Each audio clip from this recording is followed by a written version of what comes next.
আসসালামাইকুম রহমতুল্লাহ। এই যে মাছ ছাড়তেছে, গাঙ্গের মাঝে মাছ ছাড়তেছে।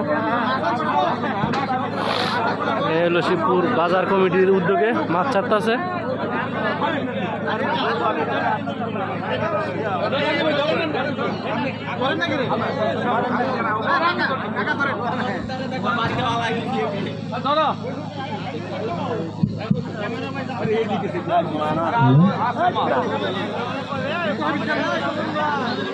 ভবনের লোক সবাই ভাই মাছের মাছ ছাড়ারিয়া পরিদর্শন করে আসছি।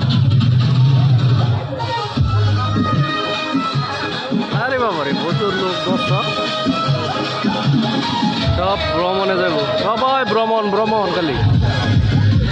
বাংলাদেশ হলো ভ্রমণ প্রিয়াসী। এই হলো ব্রিজ, এক সময়টা ছিল শিবপুর বাজারের ছোট ব্রিজ, এখন বড় ব্রিজ, খুব সুন্দর হয়েছে।